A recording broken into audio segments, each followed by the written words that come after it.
Le damos gracias a Dios que nos ha concedido la oportunidad de estar aquí en su casa ya en esta hora, y ya es el segundo día del mes de marzo también. Pues continuamos esperando la venida de nuestro Señor y que podamos estar firmes y fieles hasta el día que Él venga. Amén. Bien, vamos a ver el capítulo 14. Ya estamos casi en la recta final de Primera de Corintios y no sé qué tanto han captado de él, no sé qué tanto no han captado, pero bueno, dice que la palabra se escribió para nuestra enseñanza y tenemos que aprender de ella nuestro diario vivir con el Señor. Vamos a ver el ejercicio de los dones en la iglesia reunida, es lo que habla el capítulo 14 de esta carta de Primera de Corintios. Vamos a ver el enlace y el desarrollo del argumento. Número 1, la unidad del tema a través de los capítulos 12, 13 y 14 que vamos a ver, que habla de dones, amor y de ministerio público, a través de las cartas recibidas de Corinto y en el curso de diversas conversaciones con hermanos de su confianza que le visitaban en Éfeso. Pablo había llegado a comprender que muchos de los hermanos corintios nunca se trata de la iglesia en su totalidad. Habían entendido mal la libertad del Espíritu en el ejercicio de los dones en la congregación. Su respuesta debe ser estudiada en su conjunto, haciendo caso omiso de las divisiones en los capítulos que aparecen en nuestras traducciones. O sea que se debe leer completo desde el 12 hasta el 14 como un solo capítulo. Recuerden que este trabajo lo hicieron antes los hombres. La Biblia no fue escrita así por capítulo ni por versículo. Usted debe saberlo. Ya fueron los traductores, los especialistas en teología y en todo esto, en gramática y todo lo que Dios usó eso para poder dividir así la Biblia por capítulos, por versículos, así como antes es como los libros del Antiguo Testamento. No era Primera y Segunda de Reyes, era un solo libro. Igual, lo del Samuel era un solo libro. La Crónica de los Reyes igual, porque así se llaman, igual. Entonces fueron los estudiosos quienes dividieron por capítulos y por versículos todo eso. Entonces, por eso se tiene que leer en su totalidad.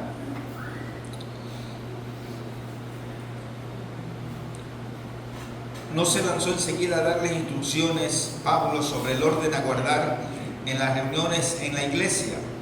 En el verso 19, 4:19 dice: pero en la iglesia prefiero hablar 5 palabras con mi entendimiento para enseñar también a otros que 10,000 palabras en lengua desconocida. Y sigue diciendo, sino dice que con la buena lógica que se caracterizaba, examinó primero el espíritu y el poder que hacían posible el ministerio público dentro de la unidad del cuerpo. Recuerden los estudios sobre el capítulo 12 que ya vimos, pasando luego a insistir que el amor en el capítulo 13 es el aliento vital que ha de informar todo servicio y ministerio. Solo entonces pasa a las consideraciones prácticas que han de hacer posible el ministerio eficaz en la congregación. La vida de iglesia de los corintios, a riesgo de cierta repetición, hemos de insistir en la necesidad de procurar formamos una idea de las condiciones que regían dentro de las iglesias en aquella época, cuando el evangelio se extendía rápidamente por las provincias del imperio. Entonces, bajo la guía del apóstol Pablo, sin perder de vista la influencia de la vida social de entonces, estamos tan acostumbrados a ciertas circunstancias que facilitan la vida de las iglesias en nuestros tiempos. Mire, el libro de los Hechos está muy impresionante la historia. Está muy impresionante todo. Cuando uno lee toda la historia de los hechos, te queda y puedes comprender ciertas porciones que tú lees nada más, pero el trasfondo, hermanos, está muy interesante de todo eso. La vida de los primeros cristianos. Entonces,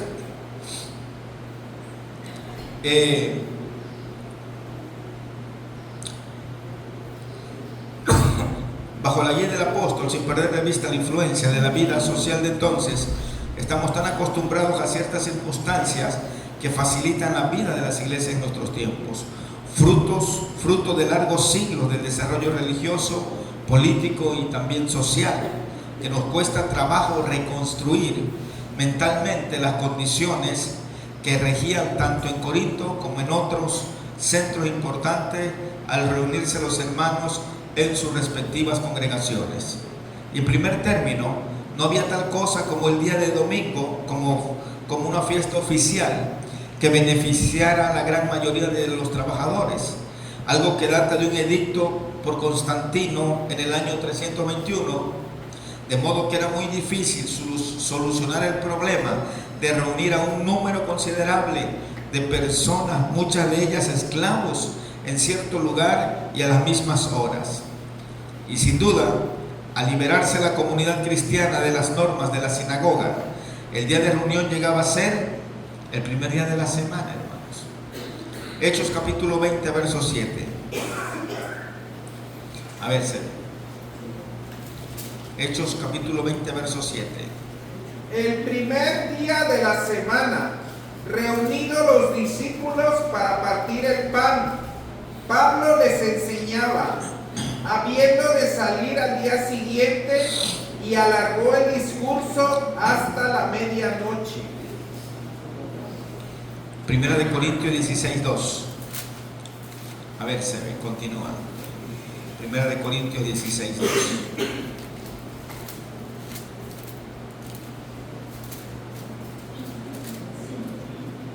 Cada primer día de la semana, cada uno de vosotros ponga aparte algo, según haya prosperado, guardándolo, para que cuando yo llegue no se recojan entonces ofrendas. Amén. Bien, aquí, pero es de suponer que las horas habían de fijarse según las condiciones sociales de aquel entonces, hallándose referencias en el siglo II a reuniones antes de salir el sol. Por ejemplo, la carta de Plinio el Menor, dirigiéndose al emperador Trajano acerca de cristianos en Bitinia en el año 112 después de Cristo. Entonces, ese es el primer término. El segundo término, nos extrañaría a nosotros la ausencia total de edificios dedicados expresamente al culto cristiano, ya que nuestras iglesias o capillas se consideran como algo imprescindible para la celebración de los cultos de la congregación, habiendo adquirido en muchos círculos un carácter sagrado que no corresponde propiamente a la estructura como tal, sino a la reunión de los santos como iglesia dentro del edificio. Pero la conveniencia de tales lugares es evidente y nos cuesta trabajo formarnos una idea de lo que serían las condiciones cuando números considerables de creyentes habían de utilizar amplias habitaciones en casas particulares. Los patios de las mismas, o sea, los terrenos, o aún algún taller como aquel que Aquila y Priscila empleaban para la fabricación de tiendas de campaña. Hay frecuentes referencias a la iglesia que está en su casa. Por ejemplo, Filemón capítulo 1, verso 1. ¿Alguien puede dar lectura? Filemón 1:1. Y vemos que las iglesias estaban en las casas, no era un lugar así dedicado como el que tenemos nosotros. A ver, Ángela. Pablo, misionero de Jesucristo, y el hermano Timoteo, el amado Filemón, colaborador nuestro. Ok. Entonces, ahí vemos Y por último, volvemos a subrayar la diferencia que suponía la ausencia del Nuevo Testamento como conjunto de escritos reconocidamente inspirados y que completan el canon de las Sagradas Escrituras. Por entonces, los creyentes empezaban a utilizar algún escrito recibido de los apóstoles, y sin duda circulaban relatos de ciertos aspectos del ministerio terrenal del Señor Jesucristo, como también resúmenes de sus enseñanzas y dichos y sus dichos. No conviene olvidar las colecciones de testimonios también, o sea, profecías mesiánicas del Antiguo Testamento que circulaban entre las iglesias. Sin embargo, estos tesoros solo estarían al alcance de algunos hermanos privilegiados, no de todos. No habiendo nada que correspondiera a nuestras Biblias y Nuevos Testamentos a la disposición de todos en una forma conveniente y manejable. De ahí la enorme importancia de los dones extáticos, fruto de la inspiración directa que el Espíritu Santo concedía a ciertos siervos suyos, como también la necesidad de discernir los dones para que los fieles no fuesen engañados por pronunciamientos de origen dudoso o aún satánicos. Provecho y orden aquí. Este provecho y orden, dadas las inclinaciones de los hermanos corintios, que amaban lo espectacular y enfatizaban demasiado su libertad, las reuniones de la iglesia, en las condiciones ya descritas, fácilmente podría dar lugar a confusión y desórdenes por falta de un criterio sano en el uso de los dones. Por lo tanto, las palabras claves del capítulo 14 vienen a ser provecho y buen orden. Estas son las palabras claves para entender este capítulo 14 de Primera de Corintios. No bastaba haber recibido un don espiritual, era preciso saber cómo y cuándo se habían de utilizar para el provecho espiritual de todos. Muchos de ellos eran hermanos indoctos, cuya edificación dependía principalmente de los mensajes que podrían escuchar delante de la reunión semanal de la iglesia. El Espíritu Santo no determinaba siempre el momento de la manifestación pública del don, ya que obraba por medio de personalidades humanas responsables. Por eso se encuentra entre los frutos del Espíritu el control de uno mismo. El control de uno mismo, de modo que los espíritus de los profetas, como dice 1 Corintios 14:32, son sujetos a los profetas. Eso dice. Y ahorita hay mucha gente que se llama profeta. Yo en verdad no creo mucho. Hay programas, tanto hombres como mujeres, que todos los días están profetizando. Para mí eso no es de Dios. Dios te va a dar una palabra, pero Dios no te va a estar hablando cada día. Por eso tienes la Biblia. Y eso desafortunadamente abundan en el cristianismo ese tipo de personas también. Y abundan esas personas que los escuchan, porque siempre andan esperando que alguien les diga. Aquí venía una hermana, esa fue. A mí lo que me da risa, le pregunta a una persona: ¿qué palabra Dios tiene para mí? Dije entre mí: el Señor te reprenda, si no es un adivino. ¿Cómo la ves?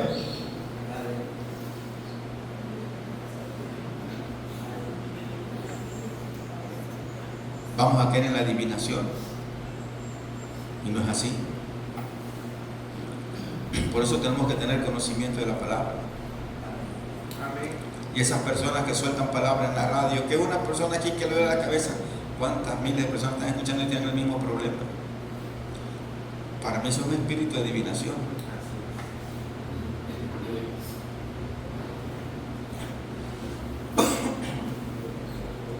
Todavía cuando te dicen fulano de tal, nombre, apellido, vives en tal calle, en tal colonia, te creo. Yo conocí a uno en Acuña, que ese sí te decía nombre, apellido y todo, y hasta te decía tu número de seguro social. Pero yo en verdad, Dios, los profetas hablaban todos los días. Isaías, Jeremías, Ezequiel. No, hermanos. No. Y en la radio abunda esa gente.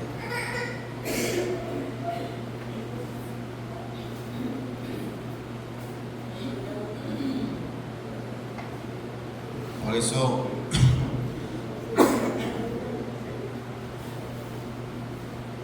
dicen que la comida chatarra es abundante, es la que te llena y la que te sacia. Pero esa persona está enferma. Entonces así, hermanos. No espero haber no ofendido a nadie. Pero a mí me gustaría que se metieran y escudriñar la palabra, si tienen alguna duda.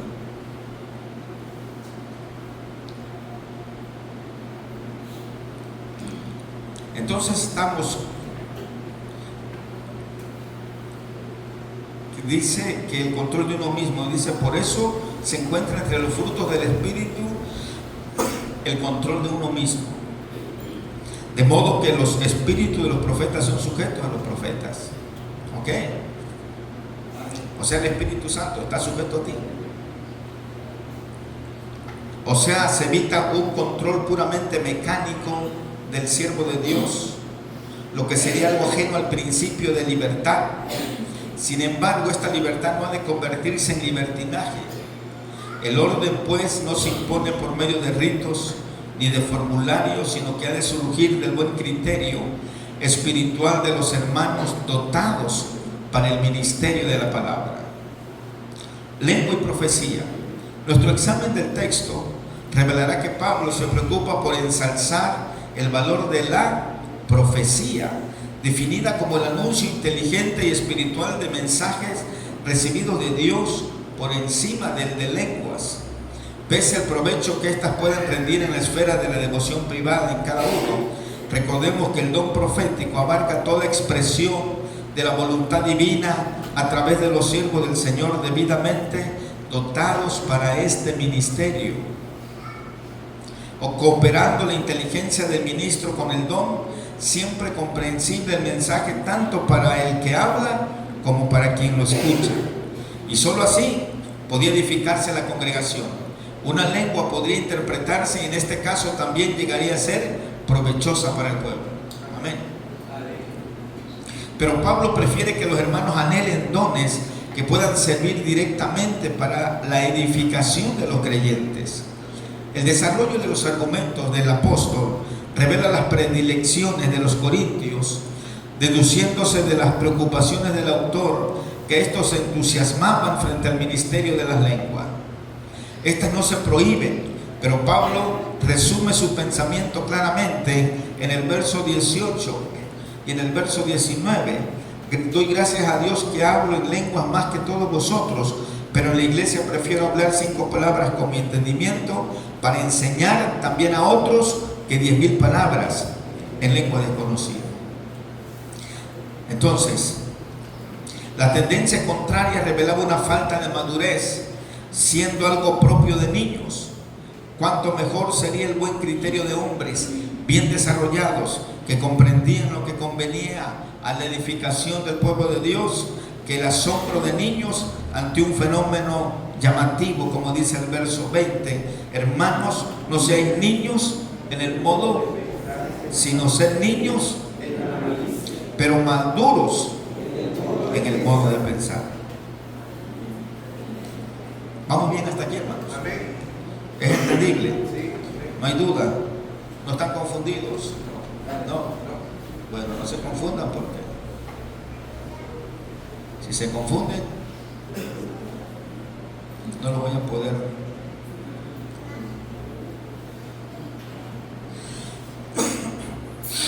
Volvamos. A ver, Rodolfo, lee del primer versículo al 5 de primera de Corintios 14. Vamos a ver la supremacía de la profecía en la congregación. Seguid el amor y procurar los dones espirituales, pero sobre todo que profeticéis, porque el que habla en lenguas no habla a los hombres, sino a Dios, pues nadie le entiende, aunque por el Espíritu habla misterios. Pero el que profetiza habla a los hombres para edificación, exhortación y consolación. El que habla en lengua extraña, a sí mismo se edifica, pero el que profetiza edifica a la iglesia. Amén. Así que quisiera que todos vosotros hablaseis en lenguas, pero más que profetizaseis, porque mayor es el que profetiza que el que habla en lenguas, a no ser que las interprete para la iglesia, reciba edificación. Bien, vamos a ver número 1, la supremacía de la profecía en la congregación. Estos son santos anhelos. Pablo preludió sus consideraciones sobre el ejercicio de los dones de lenguas y de profecías en la congregación por las exhortaciones del versículo 1, que resume el contenido de las secciones anteriores. Seguir el amor. ¿Esto qué? ¿Es un imperativo o no? Seguid el amor, dice, es un imperativo presente que subraya la necesidad de perseverar en los esfuerzos por conseguir esta finalidad. Seguid el amor. Puesto que el yo del hombre caído se inclina a todo lo que es contrario al amor, no se excusa el esfuerzo constante de mantenernos en este camino, fuera del cual todo pretendido ministerio se reduce a cero, y podemos dar el sentido exacto por esta traducción: persistir en el camino del amor. Y a continuación renueva la exhortación que ya consideramos al estudiar en el capítulo 12, verso 31. Procurad pues los dones mejores, mas yo muestro un camino aún más excelente. ¿Y cuál es ese camino excelente? El amor. El amor.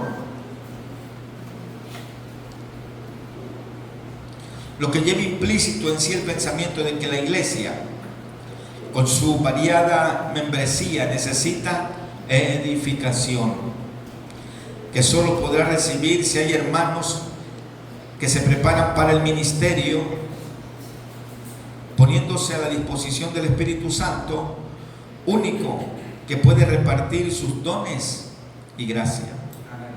Tenemos que prepararnos, hermanos. Estudiar es muy bueno, y con la ayuda del Espíritu Santo es mucho mejor, porque nosotros no podemos vivir ignorando verdades profundas y nada más nadar sobre arriba, nadar sobre el mar muerto. La gente que se mete al mar muerto no se hunde, flota. Entonces nosotros tenemos que meternos, pero hasta abajo del mar muerto, para sacar todos los minerales, todas las riquezas que hay ahí. Pero nadie quiere estudiar. Para muchos es malo, pero no es malo. Imagínate que yo no hubiera estudiado porque es malo el estudio. Supiera leer, supiera escribir, supiera interpretar las noticias, supiera hacer cuentas.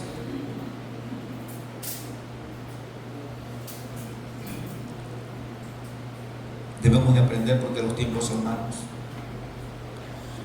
Y recuerde que la ignorancia hace más vergonzosa la derrota.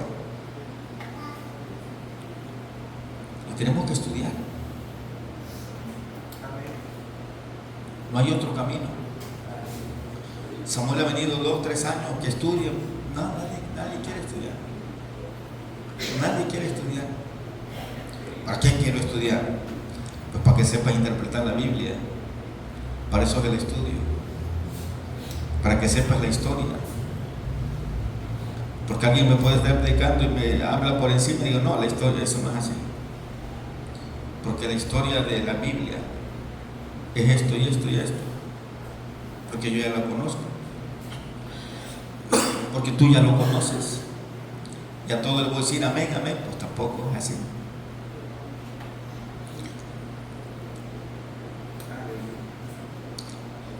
uno va de la mano con lo otro.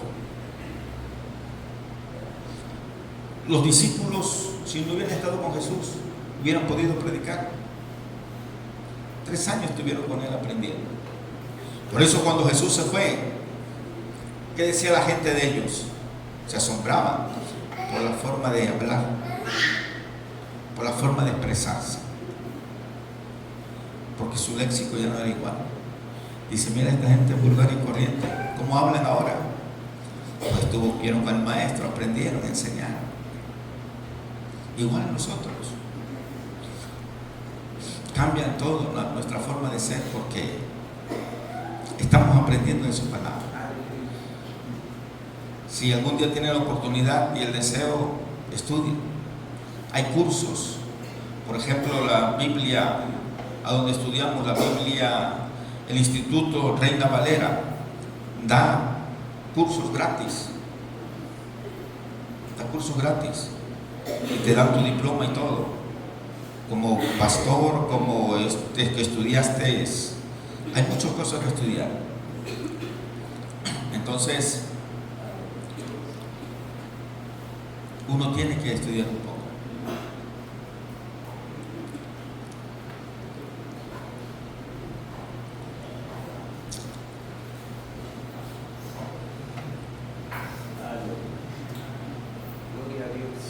Por eso cuando Esteban, escúchame bien, cuando Esteban defendió el Evangelio, defendió a Jesucristo, Esteban era un hombre que conocía la palabra del Antiguo Testamento y conocía bien que fue Jesús. Imagínate que me lleven a mí que yo no sepa la Biblia. ¿Cómo voy a defender el Evangelio? ¿Cómo voy a defender la causa de Dios? O voy a decir como muchos se agarran, no, es que dicen que el Espíritu Santo me va a dar palabras para yo hablar. Sí, pero te va a dar pero lo que tú ya tienes, lo que tú ya estudiaste. Ok, tú vas a defender, pero con lo que tú sabes, esa es la arma que Dios usa.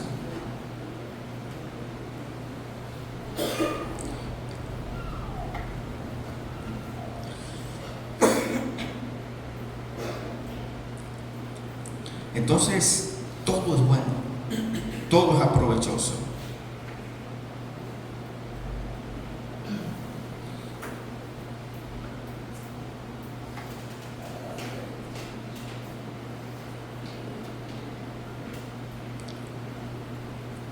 Lo que lleva implícito en sí es el pensamiento de que la iglesia con su variada membresía necesita edificación, que solo podrá recibir si hay hermanos que se preparan para el ministerio, poniéndose a la disposición del Espíritu Santo único, que puede repartir sus dones y gracias. Es como si nos podemos decir que cuando el hambre en Samaria, que dijo Eliseo, y la cabeza de un burro, un asno, costará tanto. Pero no te está hablando de un animal. Así se le decía a una legumbre, era como tipo repollo, hermanos. ¿Me entiendes? Entonces, si tú dices, ay, ¿cómo voy a comer una cabeza de burro? Pues en tiempo de hambre hasta los niños sabían buenos. Porque el pueblo de Israel se los comió en Samaria, hermanos. Bien asadito, más si le echaban limón para quitarle y chile, mira.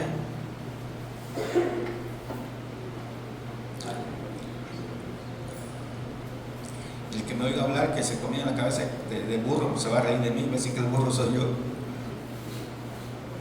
Porque no sé la historia, no sé bien esa parte de ahí.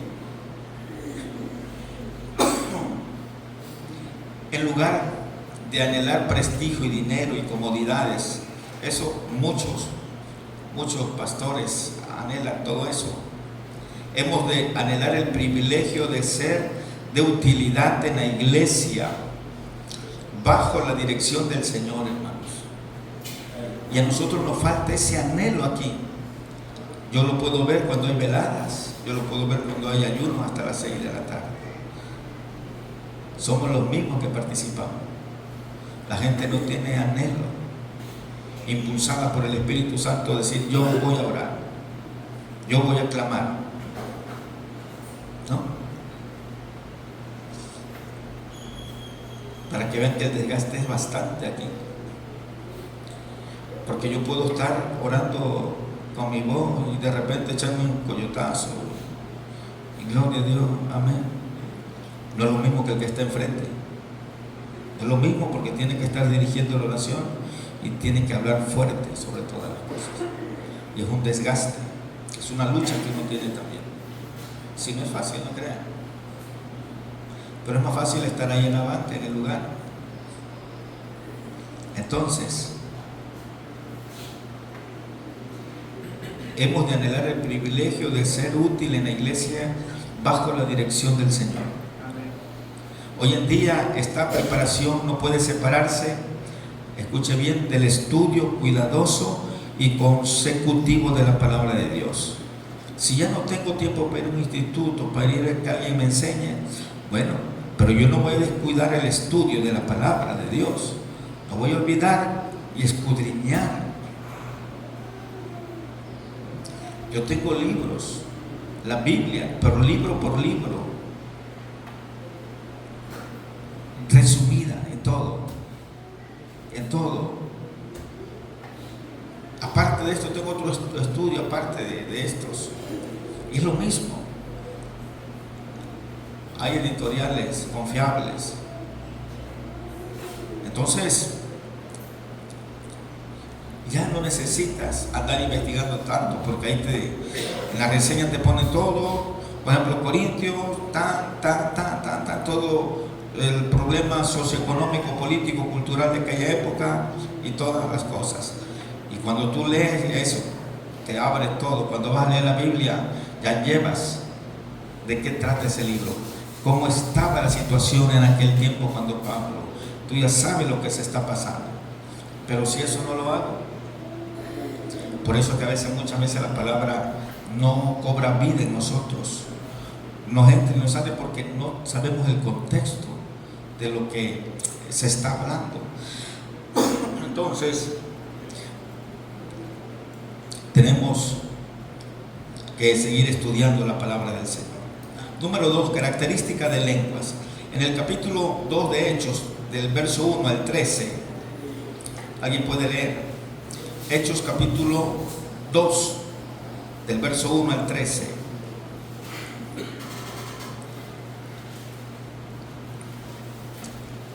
A ver, José. 1 al 13.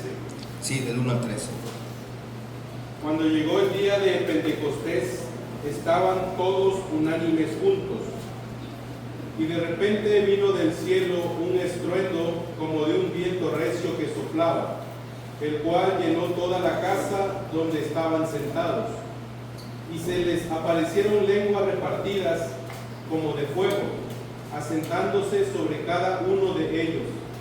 Y fueron estos llenos del Espíritu Santo, y comenzaron a hablar en otras lenguas, según el Espíritu les daba que hablasen.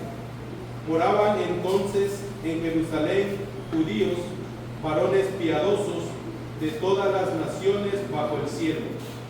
Y hecho este estruendo, se juntó la multitud y estaban confusos, porque cada uno les oía hablar en su propia lengua.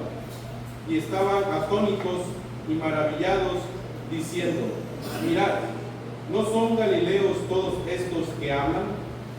¿Cómo pues les oímos nosotros hablar, cada uno en nuestra lengua en la que hemos nacido? Partos, medos, elamitas y los que habitábamos en Mesopotamia, en Judea, en Capadocia, en el Ponto, en Asia, en Frigia y Panfilia, en Egipto y en las regiones de África, más allá de Cirene, y romanos aquí residentes, tanto judíos como prosélitos, cretenses y árabes, les oímos hablar en nuestras lenguas las maravillas de Dios. Y estaban todos atónitos y perplejos, diciéndose unos a otros: ¿qué quiere decir esto? Mas otros, burlándose, decían: están llenos de mosto. Amén. Bien. No pretendemos solucionar aquí todos los problemas relacionados con el difícil tema de hablar en lenguas que cobran nueva actualidad hoy en día, hermanos. Pero si recalcamos la necesidad de tomar en cuenta toda la información que hallamos en el Nuevo Testamento, examinando en su propio contexto todos los términos empleados, las referencias son muy limitadas y pueden estudiarse, por ejemplo, en Marcos 16, 17, ¿qué nos dice? Marcos 16, 17, a ver, Gloria Guadalupe. Marcos 16, 17.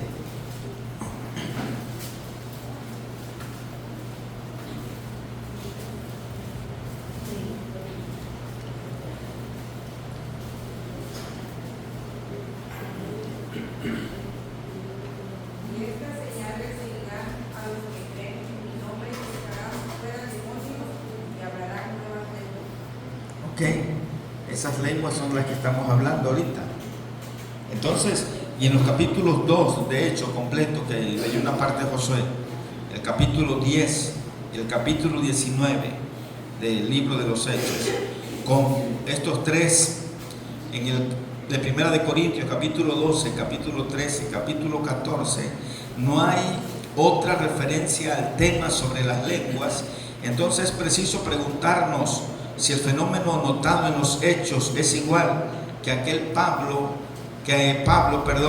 examina en este pasaje que tenemos aquí en Primera de Corintios 14, porque se leía en el capítulo 2, verso 4, que todos fueron llenos del Espíritu Santo y comenzaron a hablar en otras lenguas, según el Espíritu les daba que hablase. Los discípulos llenos del Espíritu Santo dicen que empezaron a hablar en otras lenguas, según el Espíritu les daba que hablasen. Esta es una obra especial del Espíritu que se explica en los versículos siguientes, ya que judíos procedentes de distintos países y en Hechos, congregados en Jerusalén para la fiesta, escucharon las alabanzas de los hermanos y con gran asombro de su parte, cada uno les oía hablar en su propia lengua. Quienes hablaban eran galileos, expresándose por supuesto en arameo, pero el Espíritu venció la dificultad de comunicación, ya que personas que hablaban normalmente el idioma de su país, de comunicación, de su país de origen, entendían perfectamente lo que decían estos galileos del versículo 5 al 11 que se leyó, hermanos. ¿Cómo pues oímos, dice, cada uno hablar en la lengua en que hemos nacido? Parece ser que el milagro del día de Pentecostés consistía más en la comprensión de los oyentes que en el idioma de los galileos. Bien que cabe la posibilidad de que diferentes discípulos hablasen distintas lenguas, que eran las de los judíos procedentes de los países extranjeros. ¿Sí me entienden, no? Recuerden que en la dispersión que fueron, muchos no regresaron. Entonces, se quedaron en varias partes del mundo viviendo de aquel tiempo, de aquel lugar. Y sus hijos ya hablaban griego, italiano, español, árabe y muchos idiomas más. No hay nada que indique la naturaleza de las lenguas en Hechos 10:46.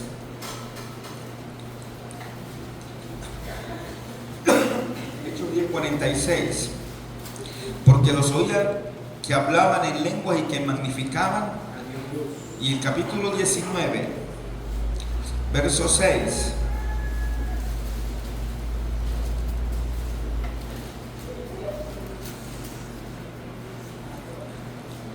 Dice que, y hablándoles, y habiéndoles impuesto a Pablo las manos, vino sobre ellos, y hablaban en lenguas y profetizaban. Qué maravilloso. Pero en los dos casos se trata de manifestaciones que acompañaron la extensión del bautismo del Espíritu al incluirse en la iglesia creyentes procedentes de diferentes sectores de la humanidad. Al rendirse los oyentes del Evangelio del Señor, proclamado como crucificado y resucitado, fueron bautizados por el Espíritu Santo, y las lenguas y las profecías llegaron a ser señal de su incorporación en la iglesia. Compare 1 Corintios 12, que ya vimos, verso 12 y verso 13.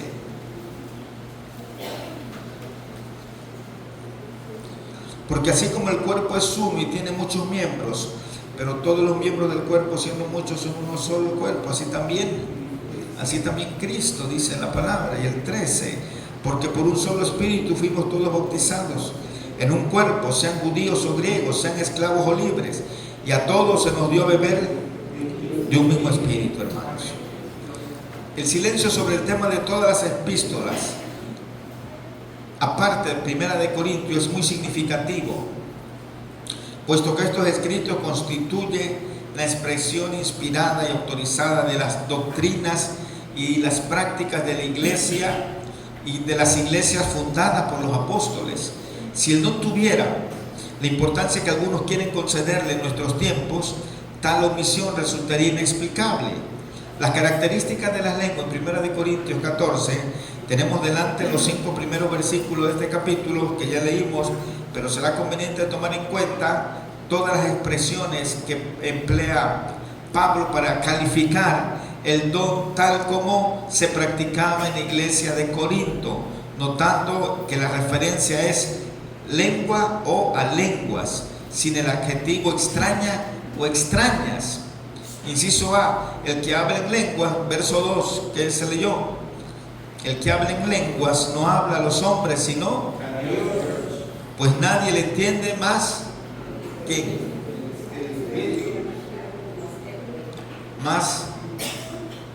el Espíritu que habla misterio en la persona. Inciso B, el que habla en lenguas asimismo se edifica.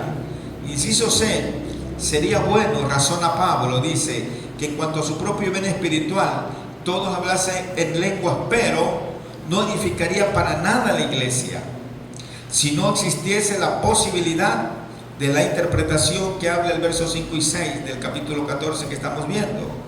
Esto se aclara por medio de una serie de ilustraciones que se adelantan en los versículos 7, versículo 8, que ya se leyó, sobre la trompeta. Ok. Verso 10 y verso 11. Inciso D, el entendimiento de quien ora en lenguas queda sin fruto. Eso dice el capítulo 13, verso 14. Verso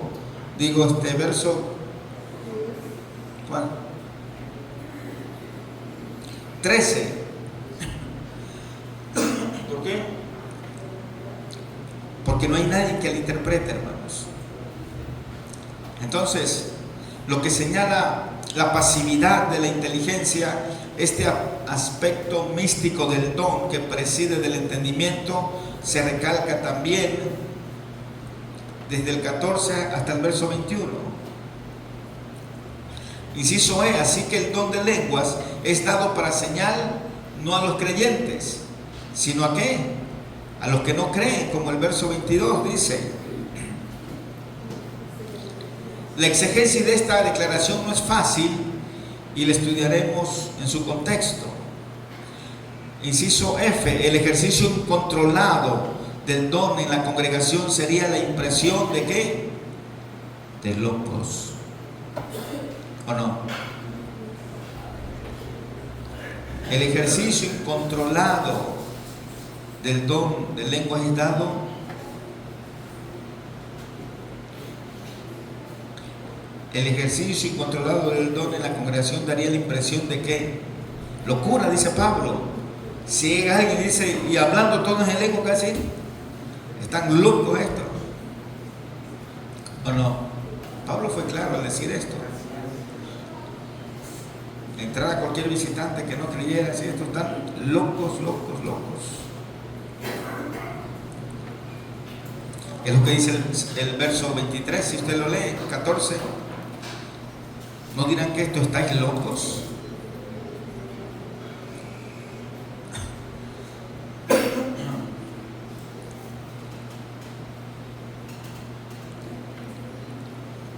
Pero también hemos aprendido en el capítulo 13, verso 8, que el don de las lenguas cesará, se acabarán, hermanos. Combinando todas las expresiones citadas, llegamos a la conclusión de que este don, según se ejercía en Corinto, constituía un medio místico de comunión entre el espíritu del hermano dotado y su Dios. Otros oían sonidos que no dejaban de ser señal de la operación del espíritu, pero no podían sacar provecho de lo que escuchaban. No se trataba de una comunicación sin sentido, porque era posible su interpretación, pero en su ejercicio no obraba directamente la inteligencia de quien hablaba y no había comprensión de parte de quien escuchaba. Usado en privado como aspecto de la comunicación del individuo con Dios, tenía su aplicación y no había de prohibirse. En el 39. Así que, hermanos, procurad profetizar y no impidáis el hablar en lenguas. ¿Okay? Aquí a nadie se le impide hablar en lenguas, a nadie. Usted sabe, porque yo también las hablo. Hablando Pablo estas lenguas, más que todos los corintios, sin embargo, no se prestaba al ministerio público. O sea que yo podía hablar toda la que quisiera personalmente, ¿no? Individualmente. Y si admite la posibilidad de la interpretación, es mucho mejor. Pero Pablo insiste en el valor superior de la profecía, puesto que podía ser aprovechada directamente por los oyentes. Ciertos psicólogos han hecho ver que sería muy fácil el remedio de este don por medios que se relacionan con el hipnotismo, y que un habla incoherente puede surgir en ciertos estados emocionales sin que haya evidencia alguna de la operación de un don espiritual. No nos arrogamos el derecho de juzgar casos recientes en los que no solo dentro de las denominaciones pentecostales, sino en otros grupos también, algunos hermanos han tenido experiencias que creen que corresponden a este don místico, convencidos de que les han servido para su edificación espiritual. Pero si subrayamos que es muy fácil sacar el tema fuera de quicio, ya que se le da muy poca importancia en las Escrituras, insistiendo Pablo una y otra vez en la supremacía absoluta en los dones inteligibles cuando se trata del ministerio en la iglesia. Y hemos apuntado a la facilidad con que sería posible producir imitaciones de algo que escapa del control de la razón, y que notamos además que puede haber otras limitaciones aún más peligrosos, puesto que espíritus satánicos hayan caminos expeditos para obrar por medio del subconsciente humano, cuando no obra la razón y cuando no se halla bajo el control del Espíritu Santo de Dios todo el ser del hombre. Por eso dice en el verso 20: no seáis niños en cuanto la manera de pensar, en cuanto a la inteligencia, pero debemos ser hombres maduros. Número 3, vamos a ver las características de la profecía. Definición de profecía. Para que se destaque debidamente el contraste que Pablo subraya esta lengua y profecía, es conveniente reiterar la definición que se dio anteriormente. La profecía no se limita a los mensajes que predicen acontecimientos aún futuros, sino que abarca todo mensaje claro e inteligible que Dios quiere dar a los hombres por medio de siervos suyos que actúan de portavoces enviados para cumplir este servicio. Portavoces de Dios eran Isaías, Jeremías, Ezequiel y los demás profetas del Antiguo Testamento, quienes daban mucho más tiempo al diagnóstico del pecado del pueblo de Israel, con las consiguientes llamadas al arrepentimiento y al retorno a la fidelidad pactada que habían hecho sus padres. Habían pactado, habíanle dicho al Señor que lo iban a seguir y a servir, que no. Entonces, para eso ellos ahí se centraron más, y que no profetizar los juicios y las bendiciones del futuro. Bien que no faltaba este aspecto de su ministerio. En las iglesias de los tiempos apostólicos, los profetas tenían que suplir lo que aún no se había escrito, recuerde, en cuanto a las doctrinas y normas del nuevo pacto. Y al estudiar los capítulos 12, 13 y 14 de Primera de Corintios, tenemos que tener en cuenta que hablaban extáticamente, o sea, por el impulso directo del Espíritu Santo. Pero en el caso de la profecía, a diferencia del don de lenguas, el Espíritu Santo obraba por medio de la inteligencia de sus siervos, iluminando su entendimiento para la comprensión de verdades que Dios iba revelando a su pueblo. El resultado fue un mensaje claro, un mensaje comprensible en el idioma de la congregación. Así que podía ser edificada por medio de nuevos conocimientos dentro del nuevo pacto, o por la aplicación de estos conocimientos a las condiciones de la vida y testimonio cristiano de cada creyente. Pablo insiste una y otra vez en la supremacía del don de profecía, tratándose del ministerio público en la congregación, porque siendo inteligible, servía para la edificación de los creyentes dentro del principio general de que todo mensaje había de servir para provecho espiritual. ¿Ok? ¿Estamos bien? ¿Seguros? Bueno. Y por la referencia del capítulo 13, verso 8, que dice que las lenguas dejarán de ser, van a cesar.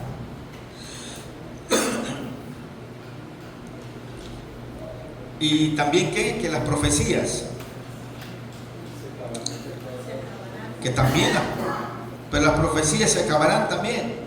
El amor nunca deja de ser, dice, las profecías se acabarán y cesarán, las lenguas y la ciencia también.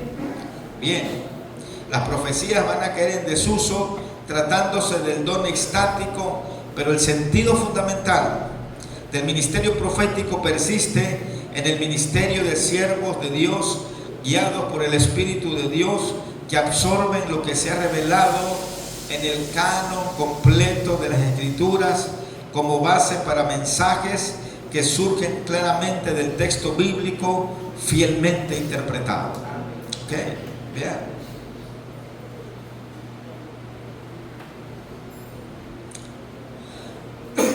Vean cómo,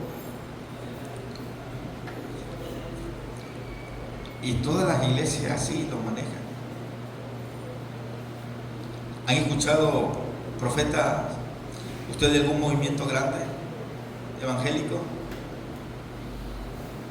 Asamblea de Dios, evangelio completo. Ellos tienen supervisores, no tienen apóstoles. Los supervisores son los que les asignan tantas iglesias, 10, o una región para supervisarlos.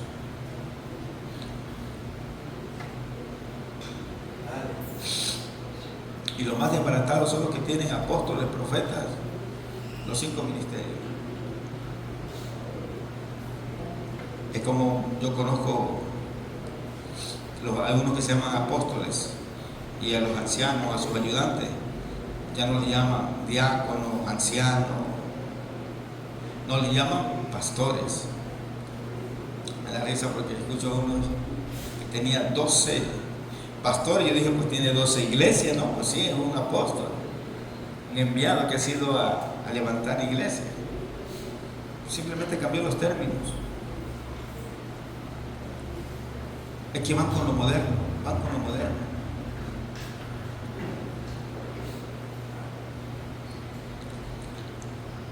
Pero en la Biblia un diácono es un diácono, un anciano es un anciano, un pastor es un pastor.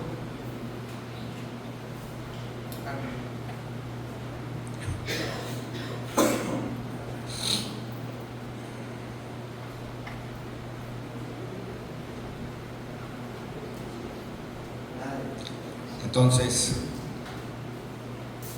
obra el Espíritu Santo igual, pero cuando métodos diferentes, pasando lo que Él ha revelado por las palabras inspiradas de los apóstoles a través del entendimiento de los verdaderos ministros de la palabra. a la comprensión de quienes reciben este auxilio para su debida edificación, proceso que se describe claramente en 1 de Pedro capítulo 4, verso 10 al 11. ¿Alguien puede leerlo? Cada uno, según el don que ha recibido, ministrelo a los otros como buenos administradores del administrador de gracia de Dios. Si alguno habla, hable conforme a las palabras de Dios. Si alguno ministra, ministre conforme al poder de Dios que Dios da, para que todo sea Dios glorificado por Jesucristo, a quien pertenece la gloria y el imperio por los siglos de los siglos. Amén. Si alguno habla, hable conforme a la Biblia. Si alguno ministra, pues ministra en el poder del Espíritu Santo, en el poder de Dios que da la iglesia. Aleluya.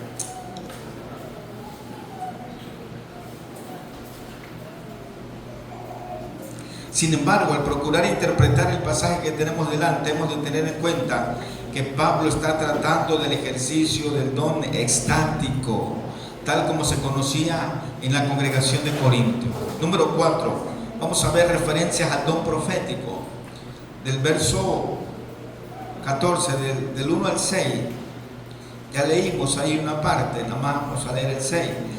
Ahora pues, hermanos, si yo voy a vosotros hablando en lenguas, ¿qué os aprovechará si no os hablare con revelación o con ciencia, o con profecía o con doctrina? ¿Okay? Número 1, los creyentes habían de anhelar todos los dones que repartía el Espíritu Santo, pero si se trataba del ministerio en la congregación, habían de preferir el don profético, como dice el verso 1. Número 2, la preferencia se explica en los versículos 2 y 3. Pues el que profetiza habla a los hombres para edificación, exhortación y consolación, hermanos. Mientras que el que habla en lenguas comunica con Dios y él solo recibe el bien espiritual. Los términos edificación, exhortación y consolación representan tres facetas del ministerio profético que persisten a través del ministerio basado sobre la palabra revelada en la Biblia, que tenemos en otras palabras nosotros. La figura edificar es fácil de entender, derivándose de la construcción de una casa. Esta ha de descansar sobre un fundamento sólido, sobre el cual se colocan las piedras o ladrillos hasta levantar los pisos, divididos estos en piezas para variados usos, y de esta forma las vidas de creyentes y de iglesias locales han de fundamentarse en los cimientos de la fe en Cristo, levantándose sobre esta base toda la estructura de conocimientos que debieran reflejarse en la obediencia, en el testimonio y en el servicio según el plan que Dios tenga para cada hijo suyo y para cada iglesia suya. El término griego paraklesis se traduce bien por exhortación en nuestras versiones más conocidas, aunque a veces en otros contextos llamamos consolación. Se trata de un llamado espiritual que despierte la conciencia del creyente, animándole a cumplir la misión que ha recibido del Señor mientras duran las oportunidades de los años de vida en la tierra. Por eso tenemos que aprovechar el tiempo que Dios nos dé y tenemos que cumplir los planes y propósitos que Dios tiene en nosotros para su gloria, para su reino, para su obra, hermanos.